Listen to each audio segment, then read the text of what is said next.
This is Where We Live. I'm Lucy Nalpathanchel. Not to be a downer after a long weekend when eating took center stage, but if you're 40 years old, you might want to hear this upcoming interview. There are new guidelines for people with certain risk factors for heart disease. If you're 40, it may be time to start taking cholesterol-lowering drugs. We'll find out more from a cardiologist at UConn's Pat and Jim Calhoun Cardiology Center.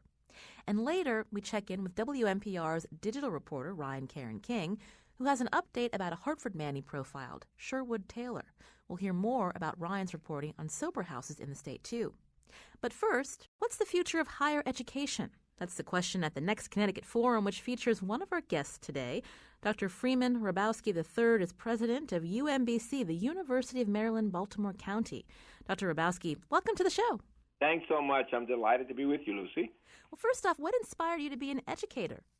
My parents were educators, and they always talked about the fact that teachers touch all of the children in a society and that somehow education transforms lives. And I have always believed that. So your parents were a driving force behind your passion and your career. Any in particular events growing up that made you think, this is what I want to do? Sure.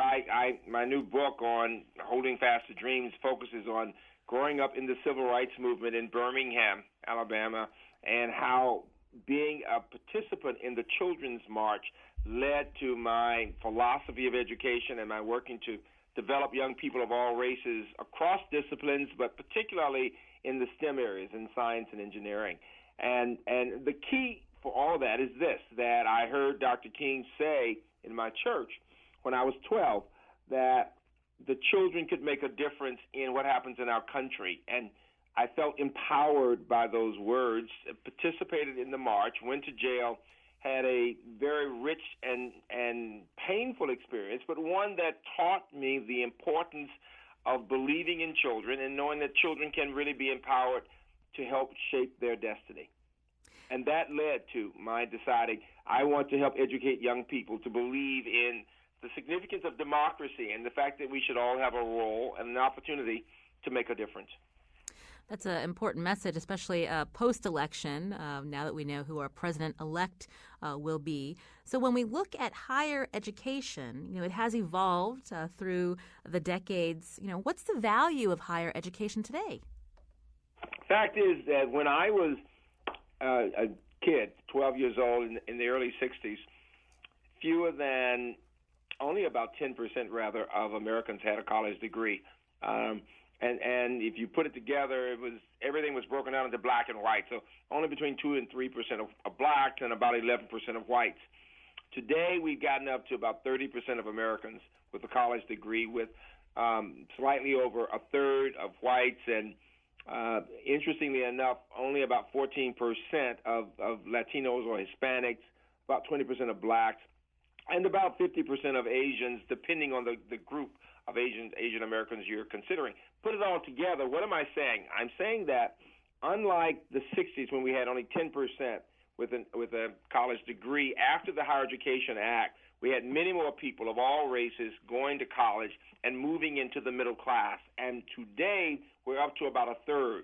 But that says that 2/3 of Americans still don't have families where someone has gone to college. And what we all know is that with that degree, 2-year and 4-year degrees, people have many more opportunities to get jobs, to take care of their families, to have a place to live, and to educate their children. So higher education has been the most important driver in building our higher education system, but most important in building the middle class. What do you say to students who are discouraged, whether they're recent grads and they're having a tough time getting that job, and maybe they've got big student loans? When people look at that, sometimes they wonder, why am I doing this? What's it all for? Right. I'm always encouraging students to learn the stories of other people, because many people did not necessarily have a job as soon as they graduated, number one, and yet they have stories to talk about how they went about getting that job. Number two, we say here at UMBC that once you have gone to college here and graduated, you still are always and always will be a part of this campus. And so if someone doesn't have a job, we feel that it is our responsibility to work with them through our Career Center to make sure they do get a job. And for students in college, the most important aspect of the experience, beyond studying hard and learning broadly, is to have internship experiences that will prepare them for the job market. And so practical experience, internships, being open to the possibilities, listening to other people who've been through it, going back to one's campus and saying, I need help in finding a job. And then one point that's really important. Sometimes people think they have to get a specific type of job because of their major. I'm always encouraging young people to get experience. Get experience working with people, solving problems, using one's language skills. Those experiences will lead to many more opportunities. I understand you've been the president of the University of Maryland, Baltimore County, since the 90s. Tell me about the student population. It's a fascinating one. It's interesting that my students will often ask me what things were like back in the day, and I'll say, what do you mean back in the day? And they say, way back in the 90s when you became president, because many of my students today had not been born when I became president in 92. But this is a campus that has students from 150 countries, from all over the world. We are about half science and engineering, half arts and humanities and social sciences.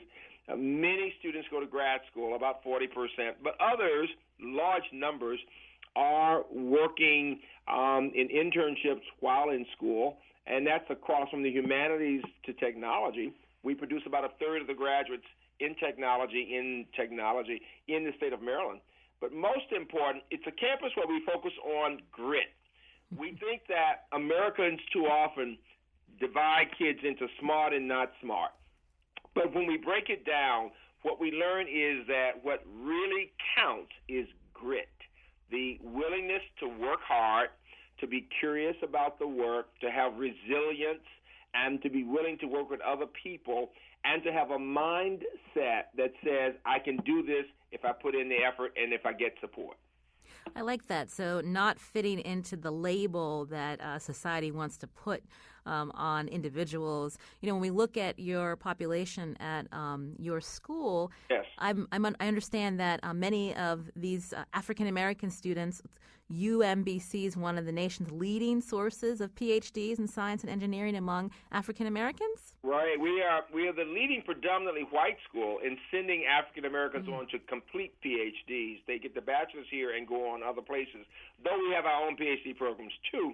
But to break the demographics down, we are the largest minority group would be of Asian descent, and it's probably about a quarter, and then we have about 15% African Americans and another 6 or 7% Hispanic.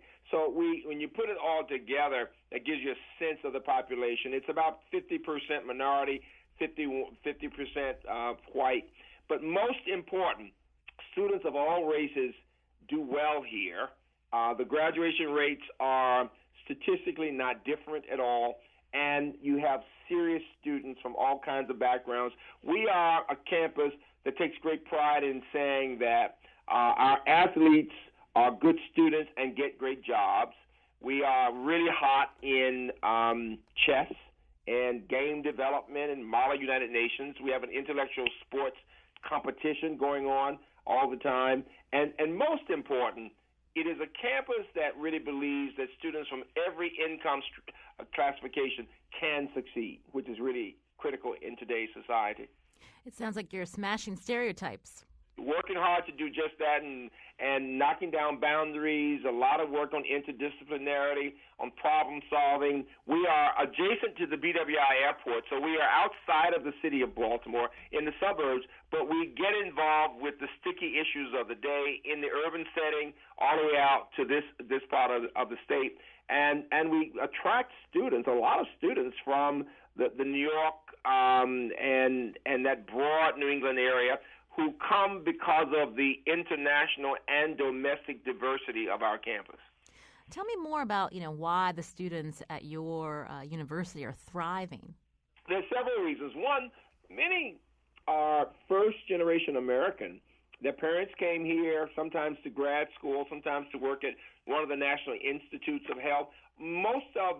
All of the NIH Institutes of Health are in our state, in this corridor.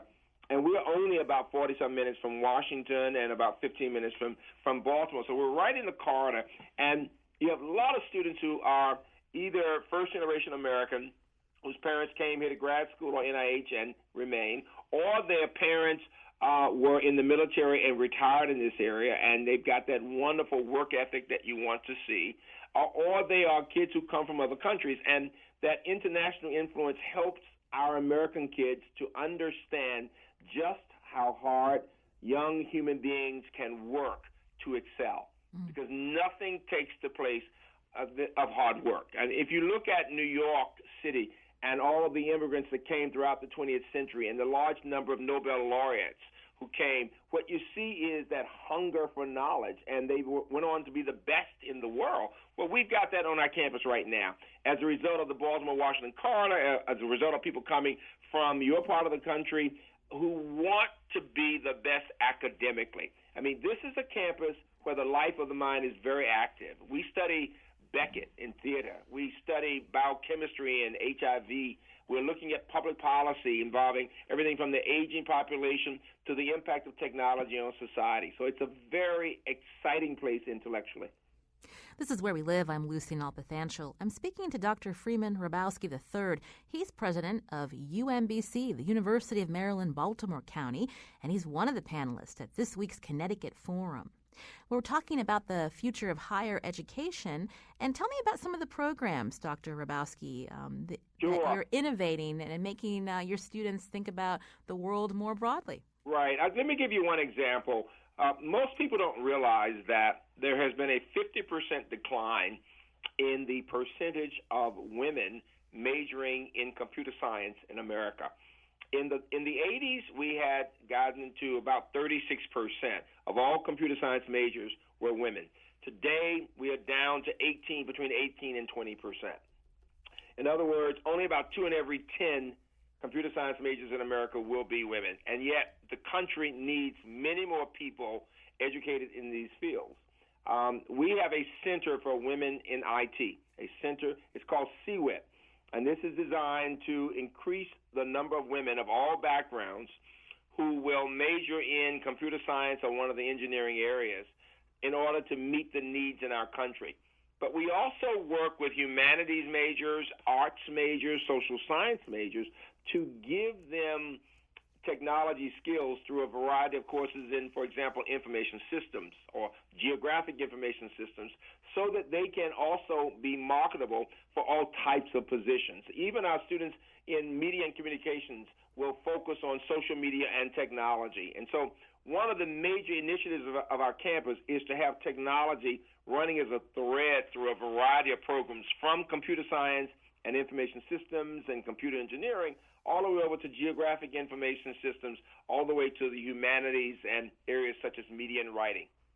So what do public school systems across the country need to do to get more women, more minorities interested in STEM fields before they come to your door? Sure. The two things I would say. Number one, anytime we talk about STEM, people will assume we're not giving enough support to the arts, humanities, and social sciences. My campus is very strong about believing in a broad array of disciplines as very important to a liberally educated person. So even as I talk as a mathematician about the importance of STEM, I'm going to immediately in the same sentence talk about the importance of the arts, of the humanities, of the social sciences, because we need students who can think broadly, who can write well, who can solve problems, and who can work with other people. And so at the K through 12 level, several things are important. The number one skill that we are suggesting students should have would be reading and thinking skills. Because if you give me a child who can read well, I can teach her to solve math, word problems, physics problems, chemistry problems, engineering problems. But if the child cannot read and think, it's very difficult to teach word problems in any of the STEM disciplines. And so the emphasis on reading and on showing connections between math and real life, and I would say on reading and writing and language skills. The old-fashioned approach really is the most effective.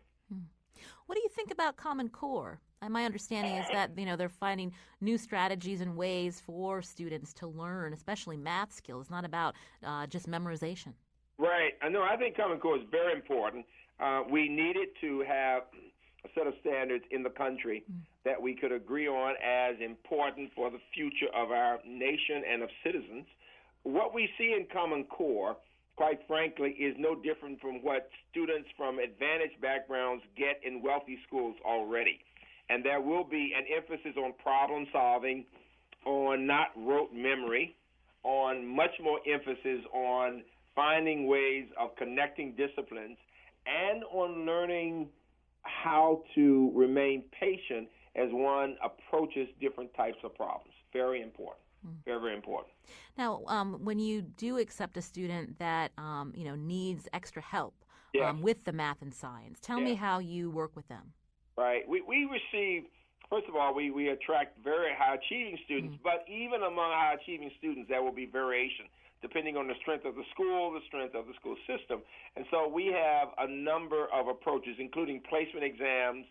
We have a summer bridge program in some of our areas. We have supplemental education where for some students, we have advanced students who go to classes with them to help them learn how to take notes, how to prepare for tests.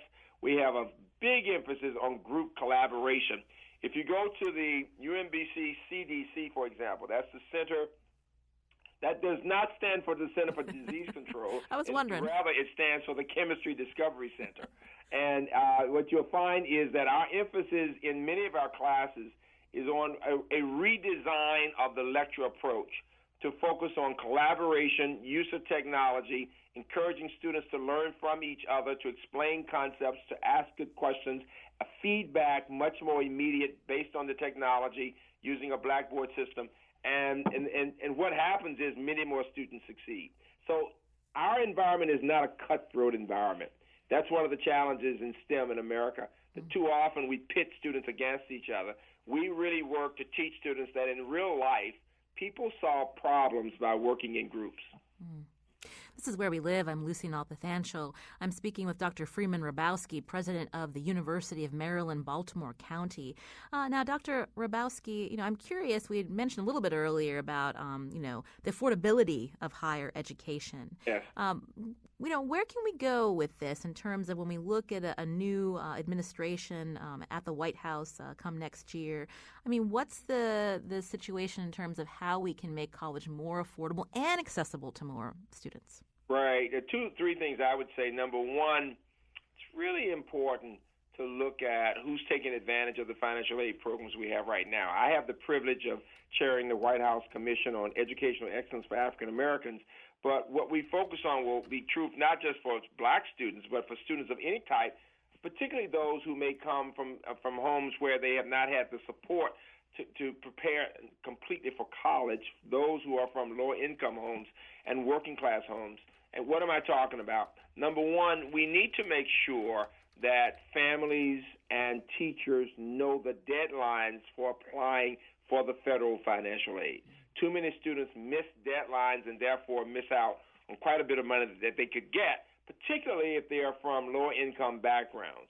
Number two, our country needs to work harder to help working-class and middle-class people to be able to support the education. And I think what's incumbent upon us is to look at what's working right now, what programs are most effective, and what programs are best practice when thinking about helping more families, not just low-income families, but middle-class families, to get what they need in order to educate their children. And what's important is to be vigilant, to give people a chance to see what they're going to do, but to ask the right questions and to hold all of us accountable, the citizens and elected officials. What do you think isn't working in terms of helping students afford college? I don't think we've looked at the challenges of working class people. We have some things in place, Pell Grant, that should be helping a number of low-income students, even though it has not kept up with what it was doing for low-income students 30 years ago. But I see too many students who are not making the deadline, so we need to work on that for the existing programs. But we have not talked about how to help the struggling middle class, people who may be working every day and who are doing as much as they can to help their children, who need support in educating their children at the college level. We need more programs also, not just for low-income people, but for working and middle-class people. Any concern about what will happen to these particular programs under a President-elect Trump administration? It's appropriate for us to have questions. I mean, clearly we should have questions to say what is going to happen. I believe in giving people a chance to see what they will do and to hold people accountable at every level. And I think it's important that we ask the right questions, that we are professional, and that we keep the focus on the well-being of our students, because the well-being of our students is inextricably tied to the well-being of our country. One of my last questions for you, starting at a young age, parents, especially in this country, they fret about, what activities their children should be involved in, what grades they get, if they're going to make it to the Ivy League level. What would you say to them? I would say focus on strong reading skills and math skills and Legos. Of all the things I would tell you about for children, Legos and puzzles are really important, and encouraging their curiosity and giving them a sense of self, letting them know that they're deeply loved and that they can do anything if they're just willing to work hard. So earlier you were saying if you have grit, you can achieve anything. That's exactly right. And I would say to parents, don't go by the social prestige of a name. They're wonderful institutions, public and private, in our country. I think that parents need to look at every institution, look for students similar to their kids, look how they're doing and what they can say about what the institution can say about its graduates, and make a decision based on what's best for your child. That's what's important. I've been speaking with Dr. Freeman Hrabowski III. He's president of UMBC, the University of Maryland, Baltimore County. He's one of the panelists for this Thursday's Connecticut Forum on the Future of Higher Education.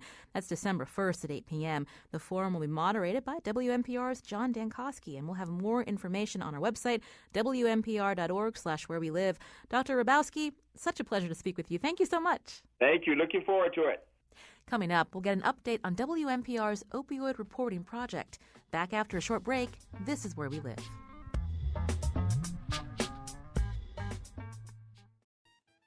This is Where We Live. I'm Lucy Nalpathanchel.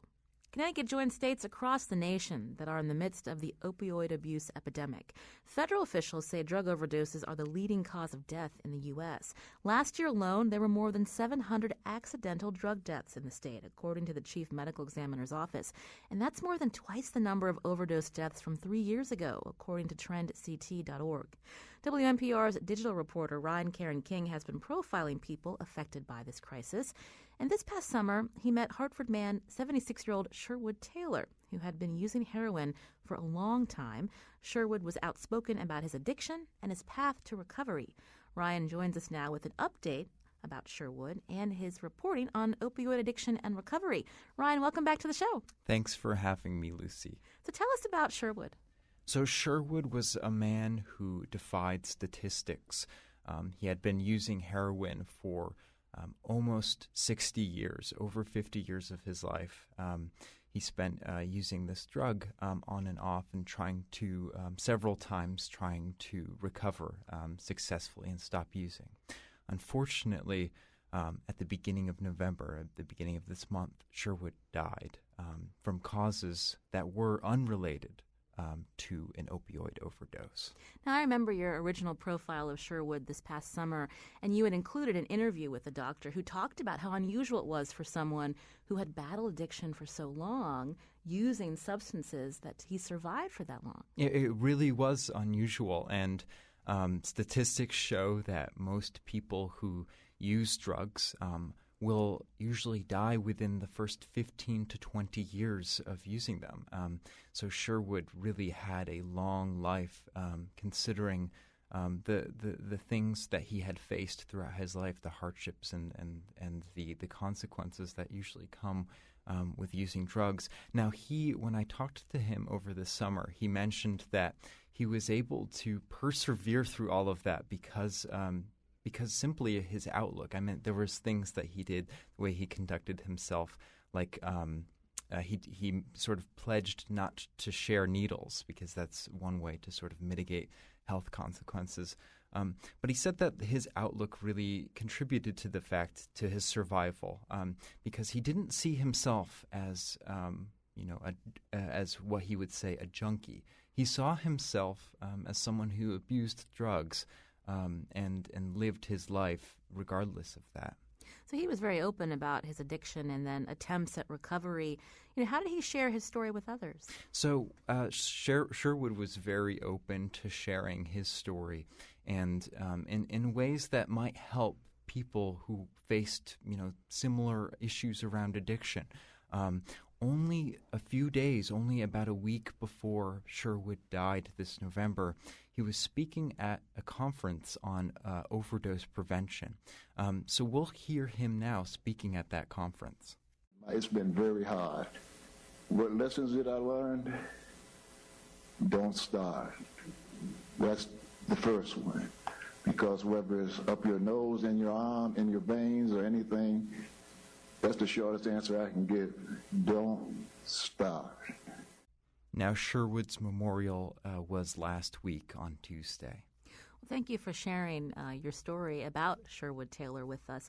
Now, you've been reporting on the issue behind many people in recovery, and it involves not just seeking treatment and programs, but also figuring out where they can live while they're battling this addiction and trying to get into recovery. What kind of housing exists for people in this circumstance? Well, there's several different types of housing. And the one that I focused on in my reporting was called sober living, and it's known as recovery housing, or you could live in a sober house.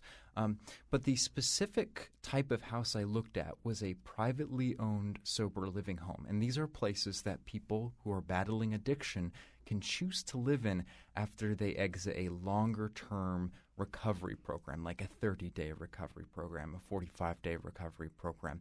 And they live in a sober living house that's privately owned when they're transitioning back into society. So these are places where other people with addiction live. They're often places where you can get support in attending 12-step meetings, get support in different types of therapy. And it really depends on where you live. And that's what we've found in this reporting, is that there are good sober living homes where there's extensive support and programs for people to attend that live there. And then there are bad sober living homes. And these sober living houses can sometimes be in poor condition, physically, unclean, often unsafe conditions for anyone to live in. And sometimes they just lack the enforcement of their own rules around sobriety. Now, you spoke with someone named Lisa Ferguson. She runs one of these privately owned sober houses in Clinton. Let's hear it. My daughter was in a recovery house without support. And it was clean and it was nice, but there was no support. You cooked on your own. You got to meetings on your own. You got to therapy by choice if you wanted to go to therapy. All the things that you really need to do when you're newly recovered, because your brain is still foggy. You need time for your brain to come to heal a little, to get to the point where it's clear and you can actually start to make good choices. And she failed. She failed. A lot of people fail. And there's just no need for it. So she was looking at her own personal experience to how she would run this particular sober house? Yes, so Lisa Ferguson runs Right Path House in Clinton, Connecticut. It's a privately owned sober house. She owns the house. She's not funded or regulated by the state. And she draws from her own experience, as you said, because she herself is in recovery. Her own daughter is in recovery as well, as she mentioned. And she actually lost a niece to alcoholism, who would have been able to be in a sober house, but wasn't able to get into one on time. Now, in your reporting, what did you find out in terms of why there are no regulations? There's no entity that's looking after these sober houses. So what it comes down to usually is that the Americans with Disabilities Act limits towns and how they can regulate sober houses. People with addiction or alcoholism can't be singled out in these regulations. Mm-hmm. Under that act, they're able to find housing that supports their recovery. So a lot of times towns will consider regulating and cracking down on these privately owned sober houses that oftentimes are just in it for the money and not giving the people who live there a supportive environment for recovery, but they can't because of federal regulation. So you also spoke to people about how there can be better relationships between, these sober houses and the community. What did you hear? So, what I've found is that people will hear that a sober house is coming to their neighborhood, and they don't necessarily have a positive reaction to this because they don't understand often that this is a place where people who live there don't want to be using drugs or alcohol. The problem is that you have sober houses and bad sober houses that give others a reputation because they don't enforce their own rules. So the Connecticut Community for Addiction Recovery is one organization in the state that's working to tackle this problem of poorly managed sober houses.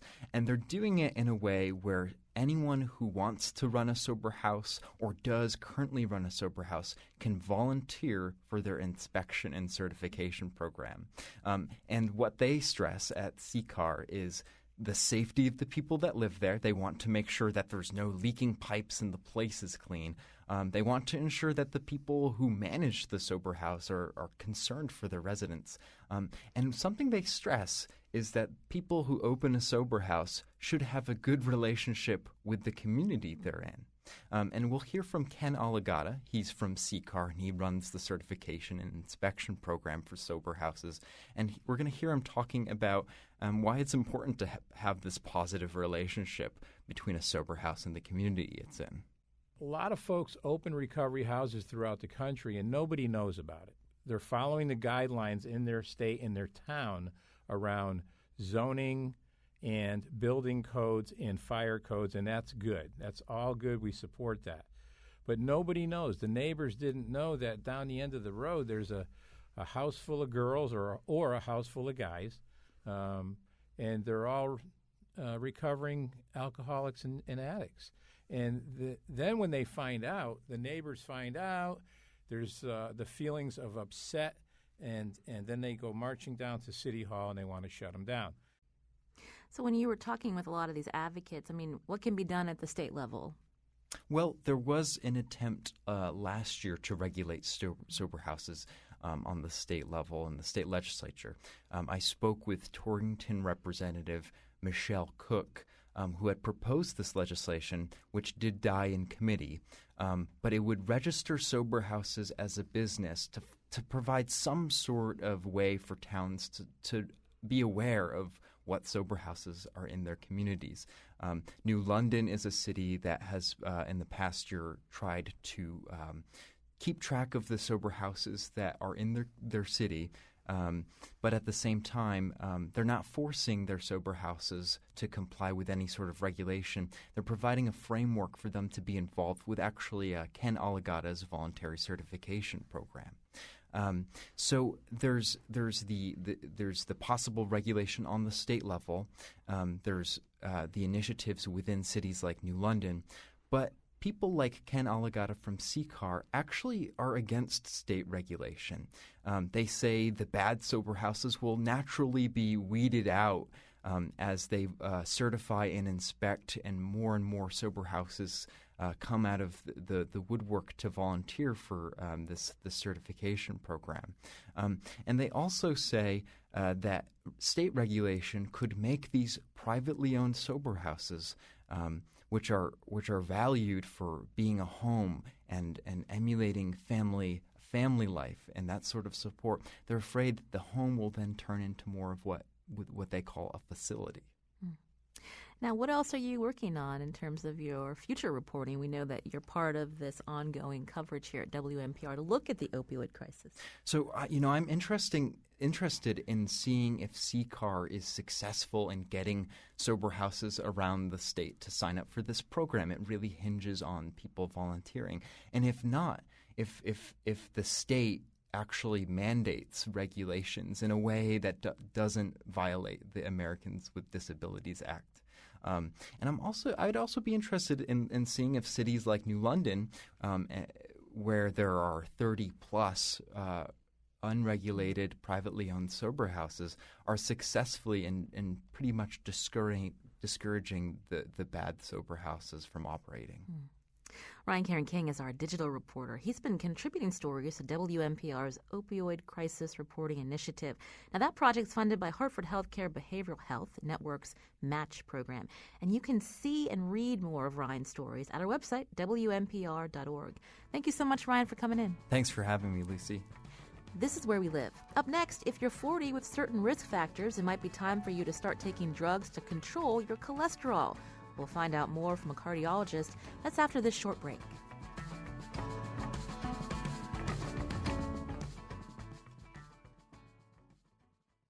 This is Where We Live. I'm Lucy Nalpathanchel. Now, if you're 40, you might be interested in this next interview. That's because the U.S. Preventive Services Task Force is now urging people this age to take a cholesterol-lowering drug to prevent heart disease. To find out more, we're joined in studio by Dr. Peter Schulman. He's a cardiologist at the University of Connecticut's Pat and Jim Calhoun Cardiology Center. He specializes in preventive cardiology. Dr. Schulman, welcome to the show. Good morning. Thank you very much. Well, first off, how prevalent is high cholesterol and heart disease in this country? Is it still considered the number one killer? Oh, yes. You've hit the nail on the head. Heart disease kills more Americans than any other cause of death combined, and that's been the case every year since the year 1900 to the year 2016. There was only one exception. That was during the Spanish flu in 1918. And so what has been done in recent years to try to lower this statistic? Well, a number of things. There are a number of preventive strategies, and there are a number of treatment strategies. I think everybody agrees that if we can prevent disease before it occurs, that would be the best option for us all. And over the past decades, probably 2 decades, when the cholesterol guidelines began to come out, the threshold for treating people with elevated cholesterol continues to drop and drop and drop. So 10 years ago, 20 years ago, we were treating people only with very, very high cholesterol. And now, as you alluded to in your introduction, we're recommending that patients be treated with far lower cholesterol levels. So give us an idea. This might be pretty basic for some listeners, but, I know there's good cholesterol and bad cholesterol. That's correct. Mm-hmm. So the LDL, we have total cholesterol, we have other components of the cholesterol, we have triglycerides, but what people focus on is the total cholesterol, which contains everything, and then there's the HDL cholesterol, which is the good cholesterol. If you're new to this, you can remember it as happy HDL I like cholesterol. That. And the LDL is the bad cholesterol, lousy cholesterol, and the higher that is, the worse or the higher the risk that one has for having a heart attack. HDL is the good cholesterol. The higher your HDL cholesterol, the lower your risk of a heart attack. So those are the parameters we're dealing with. And then talk about the process of someone has a lot of the bad cholesterol. What is that doing inside the body? So when someone has a lot of bad cholesterol, the LDL cholesterol, that bad cholesterol tends to get into the walls of the blood vessels. When it gets into the walls of the blood vessels, it forms a buildup, like a plaque, like a mini mountain, or a little hill. And if that gets large enough, and if that splits open, gets so big that it splits open, or from a number of other factors splits open, then a heart attack can form. The plaque, that little bulge, splits open, a blood clot forms on top of it, and that can cause a heart attack, and that can kill us. So I opened up the interview mentioning this recommendation from the U.S. Preventive Services Task Force that if you're 40 and if these individuals have high risk factors, they should start with this cholesterol, low cholesterol, a drug that lowers their cholesterol. So talk about what those risk factors are. So there are a number of risk factors that include diabetes, that include cigarette smoking, that include high blood pressure, that include elevated cholesterol. So those are the four of the major risk factors that you can do something about. There are other risk factors that we can't do something about. For example, as we get older, or as I like to say, more mature, there's nothing we can do really to reverse the aging, to lower our age. So there's major risk factors that people look at. There are a few others like sedentary lifestyle and obesity is another, but the ones that are focused here are the ones that I mentioned. So if you have a family history of heart disease or diabetes, but you yourself, your doctors don't consider you to be at risk at that time, is this something that individuals should be thinking about? So that's a very good question. It's pretty. It's not controversial, but it's a little bit hard to grasp, because it turns out that family history does not figure in to these equations, to the heart association equations, to this cohort equation, to the data that are used here. And the reason being is because if one has a strong family history of heart disease, it's very likely that it's going to show up in your profile. So if you have a strong family history, that probably means your cholesterol is elevated, or you may have diabetes, or you may have high blood pressure. The one exception might be if your parents were smokers. If your parents were heavy smokers and you never smoked a cigarette, and so your father had a heart attack because he was a smoker, that may not carry over. But many of the other risk factors do carry over to oneself. This is Where We Live. I'm Lucy Nalpathanchel. I'm speaking with Dr. Peter Schulman. He's a cardiologist at the University of Connecticut's Pat and Jim Calhoun Cardiology Center. We invited him into the studio to ask him about this recommendation from the U.S. Preventive Services Task Force, urging people who have turned 40, and if they are at risk for a heart attack or other health issues, to start taking a cholesterol-lowering drug to prevent heart disease. Now, let's talk more about that drug. Tell us about it and how that helps. So the class of drugs that we're talking about here is the class of drugs known as statins. So there are a number of statin drugs.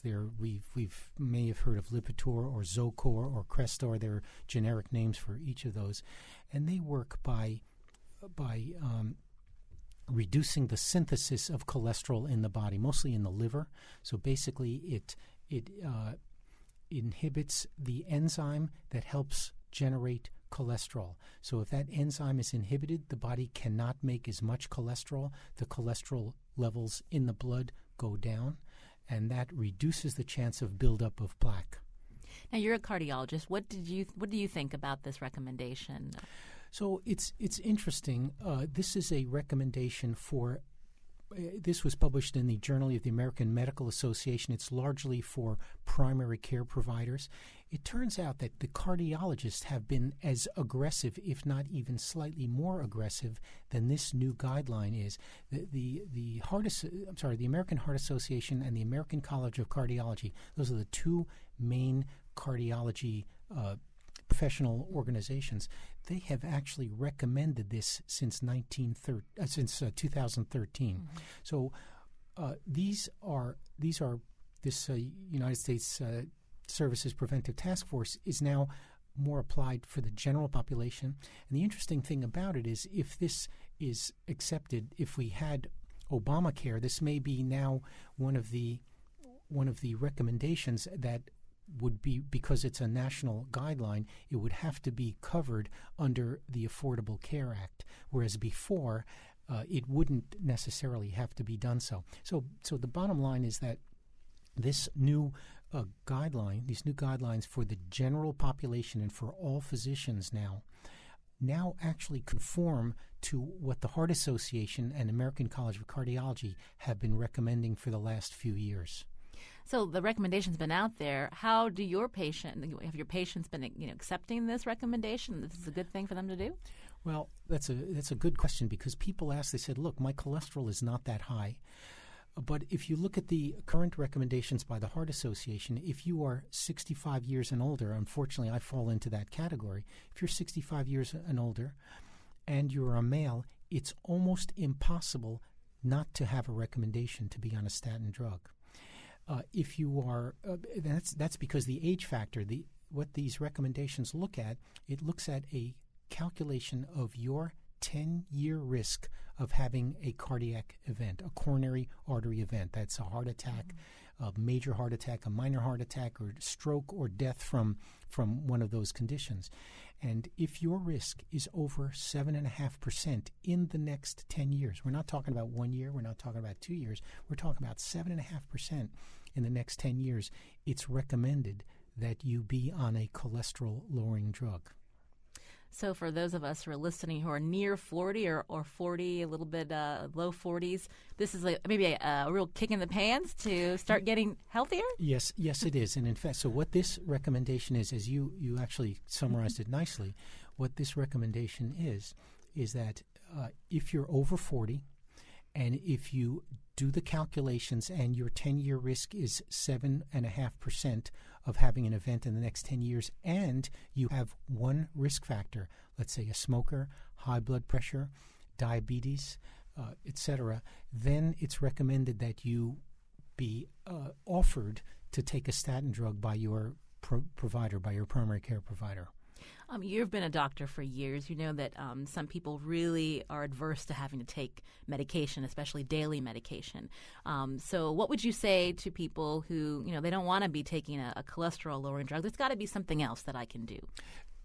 Well, that's a couple of ways to approach that. Number one, some of the countries, for example, in Europe and in Canada, they have a greater emphasis on preventive measures, exactly as you spoke about. So, for example, exercise, weight loss, smoking cessation as a first line, and eating a better diet as first line. Whereas the United States says, you know what, we can do that as well, but let's just throw the statin on them. So so that's one way of looking at it. The other way of looking at it, when I really believe that my patients should be on a statin drug, on a cholesterol-lowering drug, they say, I don't want to take a drug every day, exactly as you ask. And what I say is, look, what do you want to live for? Like, I have a grandchild now, so I looked at the guidelines. I sort of looked a little askance and said, do I really want to take a statin drug every day? And then I pulled up a picture of my grandchild and I said, yes, I do. I want to be around as long as possible. So these are things that we might use to motivate patients to be compliant with this, because the data show that, especially a new study that came out last May, the data show that even these relatively lower risk people with not too many risk factors and this 10-year calculated risk that's over 7.5%, it showed that you can actually reduce the risk of a heart attack by about 25%. Risk is not super high. So we're talking about 7.5% over 10 years. That's less than 1% a year of having a heart attack. But there are millions of people out there, and you don't want it to happen to you. If it happens to you, you're 100%. So for those of us that are, again, hearing this recommendation that if you are 40 with risk factors and you may need to take statins, is it something that's affordable? That's actually another very good question, and in fact, it's becoming more and more affordable. These drugs are all available in genetic form, and in fact, some of the pharmacies like the Walmarts and the Targets and some of the other, and even CVS to a certain extent, and I'm not trying to, they're all very good. In Walgreens, I can go on and on and on. They actually have these what are called the $4 generics. So you can buy a 1 month supply for $4 and a 3-month supply for $10. Now that doesn't fit all these drugs, but it does usually cover the low dose statin drugs. So yes, in short, they're very affordable, and most insurance plans, and now that in Connecticut we have over 90% of people with health insurance, 90 to 95% with health insurance, they're very affordable. We started this interview talking about heart disease being the number one killer. If this recommendation is followed, how soon before we see that slashed? Again, you hit the nail on the head. We're actually on the cusp where heart disease will be falling below the other causes of death combined. So I believe that in the coming years, and I think people may have predicted that this year might have been the year, it didn't quite happen. Heart disease is still the leading killer, but down the road, maybe 1, 2, 3, or 4 years, we'll probably be seeing heart disease fall to number 2 or number 3 behind cancer and other diseases. I want to thank Dr. Peter Shulman, cardiologist at the University of Connecticut's Pat and Jim Calhoun Cardiology Center. He specializes in preventive cardiology. Dr. Shulman, I want to thank you for your time today. You're very welcome. Thank you very much for having me. Our show is produced by Lydia Brown and Jeff Tyson. Our technical producer is Kian Wolf. WNPR's executive producer is Katie Tolarski. Check out WNPR.org/where we live for more about the show. I'm Lucy Nalpathanchel. Thanks for listening.